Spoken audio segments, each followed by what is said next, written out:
Hey, good day, folks. It's Tourism Tim here with another exciting episode of Tourism Marketing TV. And we're going to talk about how you can absolutely increase your leads and your sales online and not really spend any more money on traffic, but just earn some more business from the existing traffic. The sad truth is that the vast majority of you are losing over 95% of the available leads that are coming to your site are coming and going, and you're never capturing them, and often forever.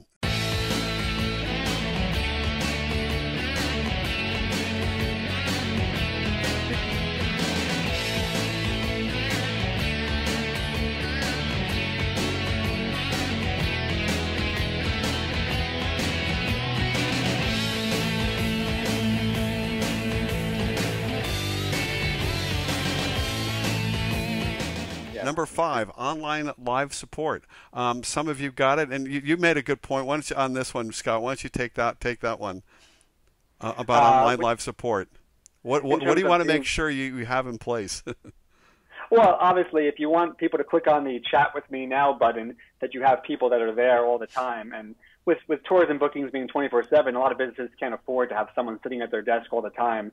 So I think it has a reverse side, is if you're not at your desk, able to answer questions live for people, they might think that you're not trustworthy because the little light won't be on. They'll be looking at your website and it will say live support is not available.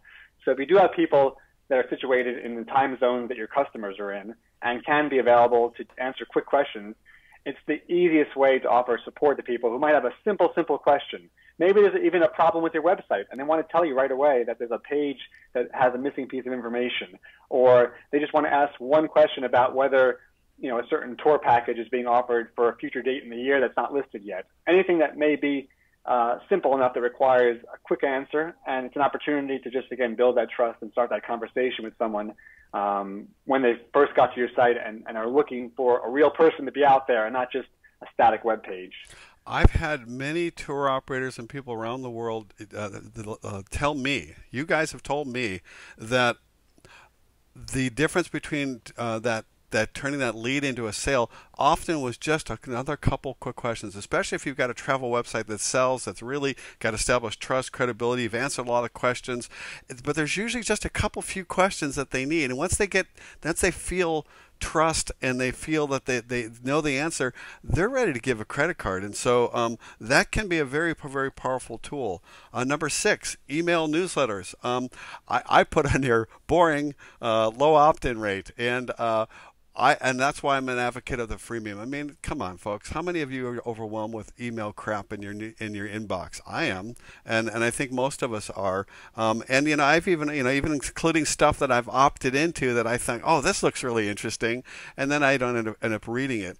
Well, I like to put one point in is it depends on what you're selling. So if you have a bed and breakfast that's in wine country and you live in San Francisco, you might want to go for the weekend to wine country and spend the weekend when there's a special deal going on, when there's a special festival happening, or when when it's a certain time of the year, like a special occasion like Valentine's Day. So if you're a local kind of travel business where people make spontaneous plans to go somewhere like a local hotel or B&B, you might get people subscribing to your email list who want to just know and be reminded that you're out there and you're a great place to come spend a few days. I agree with you on that, and really, it's not I think this is not about, is the newsletter in itself inherently a poor tool or boring. I think it's that way how we actually position it. Sign up for our newsletter. Boring. Cool insider secrets to wine country back roads. And our newsletter features every month a cool new winery that's off the tourist track. Exactly. It's how you language it, folks. It's how we market it and position it. I had a client just yesterday tell me that on their newsletter, and once again, this is a whole nother workshop we could do just on newsletters and communication with clients. He said, I'm afraid because it seems that it's gotten to the point where every newsletter is primarily about certain trips coming up, and I'm offering some incentives or discounts because they're coming up soon. And he goes, I've stopped being an informational thing. And he goes, and we looked back, and he realized that some of the best ones that yielded the most inquiries had nothing to do with discounts, and it was all about, it was a travel log. It was a 7-day whale watching trip, and he kind of a little snapshot, a little paragraph, a little picture, a little bit about every day. And he says, I generated more calls, more leads, more inquiries and sales than this discount thing. So, any other? And the key thing is, don't do a newsletter, an email newsletter, if you don't have the time and the content to put into it. Yeah. So don't just put a newsletter out because you feel like you have to. Put it out because you have real information and travel experience stories to tell, and events that are happening in the area that you want to share with people because you're interested in doing that, and it's going to get you more business in the long term. And it all depends on what you're selling. And again, you're not sure what to talk about? Ask your customers. Ask them. What do they want to know about? And to look at your FAQs. Believe me, there's tons of stuff there. Number 7, reservation forms. I have a client who's, I'm not going to name names, but very successful eco-adventure lodge, and their opt-in and conversion rate was probably industry average. They were anywhere between 1.5% to 3%. They're pretty sophisticated in their tracking and this and that, but he called me and he said, Tim, I realize you're one of the leading experts in helping, especially in venture travel space, capture more leads, capture more sales. We want to increase our conversion rate. They're spending, $150,000 a year in pay-per-click, and they realized that was, if they could just increase their conversions a little bit, they'd make a big difference. And I looked at the reservation form, and it was so big and so long, and all these questions. I thought, well, no, it's no wonder people aren't filling this darn thing out. It's just too damn long. So what we did, I showed them the wisdom of breaking it down into a simple I wanted it to just be a 2-part form, and essentially ask half the questions, because we just want to capture the lead, capture the interest, start the dialogue, and then we can worry about what packages or upsells or whatever thing we want to offer them later after we've started that. So I say keep it really simple, make it multi-step, and also going back to the contact form, keep your reservation form and your contact form separate. Don't make them the same form. I think that one's really simple, and the reservation form is just getting the basic stuff. Any comments on reservation forms, Scott? Oh, exactly. I've seen way too many contact us forms that ask you to put down the dates you want to book, and that's a required field. So you're trying to contact someone with questions, and they're asking you for dates, and they're asking you other questions that are completely irrelevant. And all you want to do is send a simple message, so name, email address, message for a contact form. If it's a reservation form, again, keep it as simple as possible, and you can always get the answers to the questions later. Also, if you have a very complex booking form that's custom made, there's more likely that you'll have problems and errors with compatibility with browsers, with input errors because of the information someone might be trying to enter doesn't match what you expect. So you want to make it as simple and as possible, and test it on every device as well. But that's a whole other story about compatibility and testing in mobile versus tablets.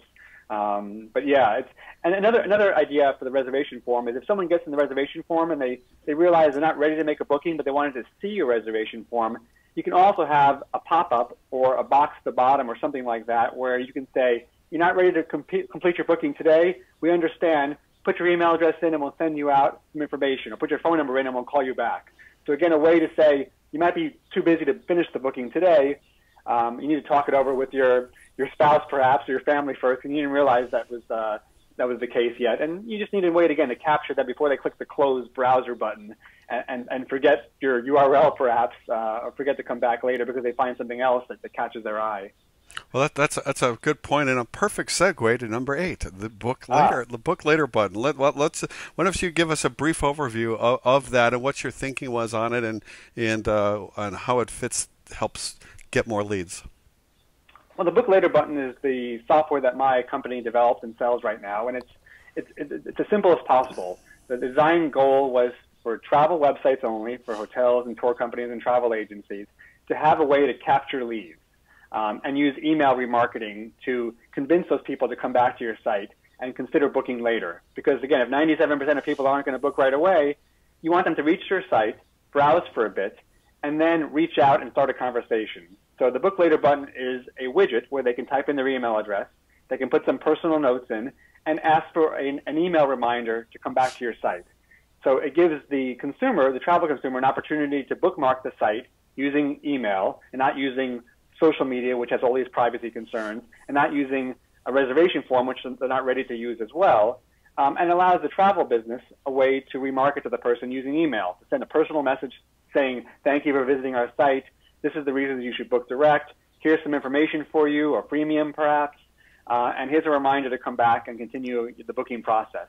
And that's why it was developed that way. In that autoresponder that goes out when someone chooses to use that book later button, the owner of the company has they can put anything they want in that email, correct? That goes back out for people. So maybe some testimonials in there too would be about you could even could you do book now buttons for different types of trips? Like if you were on your whale watching trip, it would be a autoresponder that spoke with the testimonials about whale watching and one about your sea kayaking trips. Could you do that? Exactly. Depending upon the license that you use, you could customize and create multiple book later widgets. Okay. So you can put one widget on the page about whale watching tours that has an email template that's automatically sent out to your visitors that says, here's the reason to book our whale watching tours. And you can have another one for your kayaking trips that would go out to those people as well. And that way they would get an appropriate message auto sent out, so it's no work on your part, and you get to track what's happening, that some visitors are requesting these reminders and they're basically on these pages. So you can see where on your website people are getting to and then leaving. What are your exit pages? Because those are the pages where you want to capture that lead. You want to say, hey, you've looked around for a bit, you found this page about whale watching tours, for example, and then you closed your browser. Well, if you just relied on them to do their own thing, they might bookmark your site, they might write down the URL, they might share it on Facebook.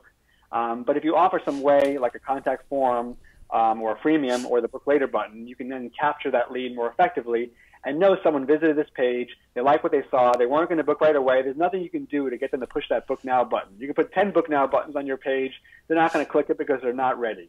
And they're not ready for many reasons, and that's easy to tell why. So this is another technology you can use to capture leads and get a second chance to get them to come back and convert later and start that conversation to make your business trustworthy, appear reputable, and make sure that they can get more information about your products and services so they can make their travel plans with you and not with your competition. Mm-hmm. Yeah, no, good stuff. And the bottom line is on all these tools, folks, is that we're just trying to capture an increased percentage of the people that are coming in your sales funnel that are never making it to the middle or the bottom. You can't get to the bottom of the funnel of sales unless you're not having the bulk of your activity really should be in the middle. That's what you can control. Getting traffic is easy, folks. Whether you're buying it or you're organic, a little tougher, but you can buy traffic. And so really the biggest gains you can make financially in bookings are on how you capture that middle of the funnel. The ninth thing here, I'm just going to touch upon briefly because I want to look at the sales conversion thing. This is pretty advanced, folks. This is Google Display Ad Remarketing. Maybe some of you have seen them recently. If let's say you've gone to Zappos, the online shoe company, which we like to shop at, great company, excellent customer service. And if you were looking at a pair of shoes and you chose not to buy them, then well, once you know it, a day later you're over on a different website and there's a display ad for the very shoes that you were looking at Zappos. And then a week later, there they are again on another website. That is called remarketing, and it's available in a lot of different ways. It's brand new, it's pretty advanced, and so I don't really want to get into it. But I just want to say that there's amazing stuff happening, and because people who are involved with marketing and online realize that the majority of the business that's available is lost, and how can we reconnect with those people and get another opportunity to become a friend and become a customer. So why don't we take a look at this sales conversion improvement scenario thing? Both Scott and I've got other screens we're going to take a look at here. This is something I created, actually came from Doug Lampy originally up there in Canada created a version of this, and then I did another one on it. And I'm going to be showing this as we're talking in the background. As you can see, we got the sales conversion improvement scenario. And so what I wanted to look at, folks, was, okay, if you've got so many visitors, and you've heard me talk about this before, bounce rate, meaning how many people leave your site in 10 seconds or less, and then your percentage of people that you convert. This is 0.001 or 1 out of 100. And if your average booking revenue was $1,000, and you were getting, so this is annual web visitors, so you're getting 1,000 web visitors a month, that would turn out that you would make 17 bookings, or I don't know how it came out to 17,143, but anyway, so the point I want to show you, folks, is just imagine this is your sales funnel. The same amount of traffic that's coming in, but you've increased the retention on your website. That you've got fewer people that are leaving quickly, and you've gone from 70% to 40%, and you've increased it to only 2 people per 100. Same sales thing. Look what happens to your number of sales, and look at the revenue. We're talking about a difference of 250%. And $42,857 in revenue just by capturing a little bit more of the people in the middle of the funnel. What did you notice? What were your thoughts on this when you looked at this, Doug? Excuse me, Scott. Well, it's clear, and it's very simple math that if you just increase by a small amount the percentage of visitors who reach your site that book or that start a conversation that leads to a booking, that you're going to increase your revenue dramatically, and it's not going to cost much at all. It's going to cost you a lot more to get new people to visit your site that have never heard of you, that probably aren't even strong leads to begin with, that might have clicked your ad, or you might have paid for that traffic through marketing campaigns. But by just taking the traffic that you get, that you've worked so hard to get through good advertising, through good social media outreach, and just convert more of them by having a website that sells, that's trustworthy, and that lets you start a conversation in the way that makes sense to them, that you'll increase your revenue tremendously. And it's hard to believe the numbers but when you do the math, it's pretty easy to understand. That's the key, I think. Yeah, you can't convert a sale if people are never becoming friends. And folks, I'm going to keep saying this over and over again. Wake up. One of the biggest fallacies, illusions in selling travel or tourism, hospitality online, and I get this a scary amount of times from you all out there. Gee, Tim, if I just had more traffic to my website, I would sell more people. No, it's you got to ask backwards. You got to make sure you have a website that is getting a little bit more of those people becoming friends, and we've just gone over some tools with you so you can establish those relationships so that you can sell to them over time. Then when you get that down, get that travel website that sells, then you start increasing and fine-tuning that and making small incremental improvements and start adding these different elements, and you can add every one of these, folks, and then start increasing your traffic. Oh my God, the magic happens. This is where people double, triple, quadruple their business and not really spending a lot more money. So that's it in a nutshell. How about some calls to action, Scott?